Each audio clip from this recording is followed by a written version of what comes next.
Hello viewers, good evening. Welcome back to my channel to new video. और আজকের এই ভিডিওটা ইটস রিগার্ডিং রসগোল্লা। তো I am very fond of rosogolla. সব বাঙালিরা খুব পছন্দ করে রসগোল্লা। রসগোল্লা হচ্ছে কি বাঙালিদের একটা ইমোশন। তো আমরা রসগোল্লা হর চিজ মানে প্রত্যেকটা জিনিসের সাথে আমরা খেতে পারি। তো আমি কদিন পরেই বানাই, কেন কি আমি যেহেতু আমার নেটিভে থাকি না, তো ওখানে বেশি ভালো রসগোল্লা তো পাওয়া যায় না, আর যেটা পাওয়া যায় ওটা রসগোল্লা হয় না। তো আমি বাড়িতেই বানাতে শিখেছি, মানে শুরু করেছি। তো দেখি ফার্স্ট ডে ভালো বানিয়েছি, তারপর থেকে আমি কেউ আসলেও বানাই। তো it's very easy for me now to make it. তাই ভাবলাম আজকে চট করে একটু রসগোল্লা যখন বানাচ্ছি, এই রেসিপিটা তোমাদের সাথে শেয়ার করা যাক। তো আমি কিছুটা দুধ, 250 মতো দুধ হবে, এই দুধটাকে আমি ছানা করে নিয়েছি। ছানা ফেটিয়ে নিয়েছি। তো 500 মতো দুধ হবে, সরি, কেন কি একটু ছানা আমার আগে করে আলাদা করে রেখেছি, আর এটা এক্ষুনি ছানাটা করেছি। তো টোটাল আমার 500 মতো দুধের ছানা এখানে আছে, যেটা আমি ঘরে কীভাবে বানাচ্ছি তোমাদের সাথে শেয়ার করব। ইনস্ট্যান্টলি বানাই আমি। তো ইনস্ট্যান্ট বানাবার জন্য it's not very tough. Rasgulla ভেবে আমাদের মাথায় আসে কি আরে ছানাটাকে খুব ভালো করে অবভিয়াসলি ফেটতে হবে, কিন্তু এটা রসের যত বেশি সময় থাকবে অবভিয়াসলি এটার মিঠাসটা একটু বেড়ে যায়। Still you can make it so easy and মিষ্টিটাও প্রপার হবে। তুমি খেয়ে দেখতে পারবে, টেস্টও খুব ভালো হবে, সফট রসগোল্লা হবে। ইট ডিপেন্ডস এভরিথিং তোমার ওইয়ের উপর, কী বলে, ছানাটার মাত্রা যদি ঠিক রাখো, দুধ যদি ভালো কোয়ালিটির হয়, আর যদি তুমি এই উল্টোপাল্টা এই জিনিস, উল্টোপাল্টা ইন আ সেন্স, দেখো ময়দা পরিমাণ বেশি হয়ে গেলে মানে রসগোল্লাটা বেশি ভালো হয় না। তো আমার দেখবে একটুখানি ময়দা নিয়েছি, এটার থেকে ওর মধ্যে থেকে একটুখানি ময়দাই আমি ইউজ করেছি, বাকি ময়দাটা আমি ছেড়ে দিয়েছি। তো আমি বেশি একটা ময়দা ইউজ করি না, পুরোটা দুধের ছানা দিয়েই আমি বানাই, তাও আবার গরুর দুধ। মহিষের দুধে আমি খাইও না, ইউজ করি না, বানাইও না। তো বলগুলো বেশি বড় করিনি, মিডিয়াম টু লোই করেছি, মানে লো ইন এ সেন্স খুব বেশি ছোট না, খুব বেশি বড় না, একদম ছোট ছোট মতো করেছি। আর এটা তো ফ্লাপি হবেই।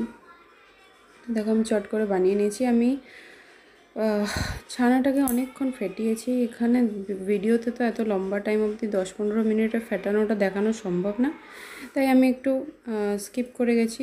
স্কিপ ইন এ সেন্স এটা একটু ঝটপট দেখিয়ে দিয়েছি তোমাদের। এখন এখানে আমি 3 গ্লাস মতো জল নিয়ে নেব, আর জলটাকে আমি ফোটাবো ভালো করে। জলটাকে বসিয়ে দিয়েছি। জলটার মধ্যে ভালো করে চিনি দেব। আমি চিনিটা আজকে একটু বেশি দিচ্ছি, বিকজ আজকে লোকজন আসবে, তাই আমি বানাচ্ছি। আদারওয়াইজ আমি মিষ্টিটা হালকা একটু কম খাই, কেন কি আজকাল তো সবাই আমরা জানি যে চিনিতে কী আছে। তো তার মধ্যে 2-3টে আমি এলাচ দানা গুঁড়ো করে, মানে থেতো করে দিয়ে দিয়েছি। এখন 1 বাই 1 যখন জলটা ভালো করে ফুটে গেছে, 1 বাই 1 রসগোল্লাগুলো, ছানার বলগুলোকে আমি দিয়ে দেবো। তো এটাকে খুব ভালো করে 10 মিনিটের মতো ভালো করে এটাকে বয়েল করতে হবে। 10 মিনিটের মতো ভালো করে বয়েল করতে হবে।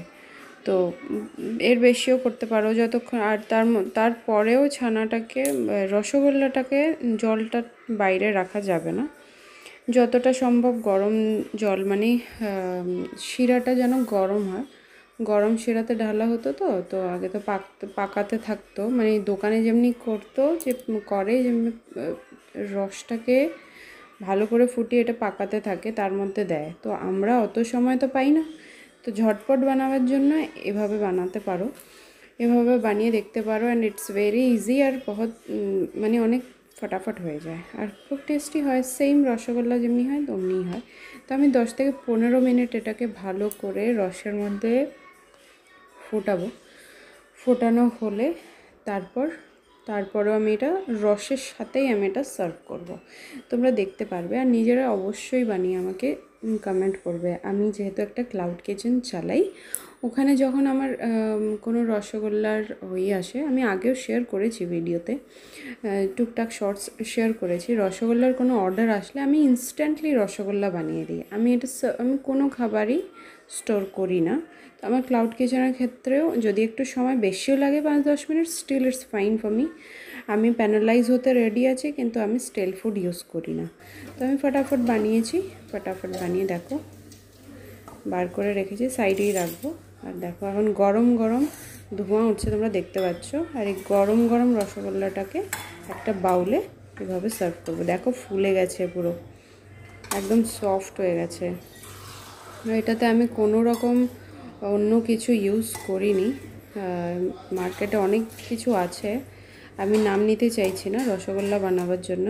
এখানে সোডা ইউজও করা হয়নি, সোডাও ইউজ করা হয়নি। তোমরা এমনিই বানিয়ে দেখতে পারো, কত ভালো রসগোল্লা বানে আর টেস্টটা তো দারুণ হয়।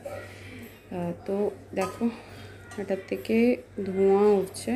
আমি শিরার মধ্যে করে রাখবো যাতে এটার মধ্যে আরও বেশি শিরাটা ঢোকে আর সফট হয়ে যায়।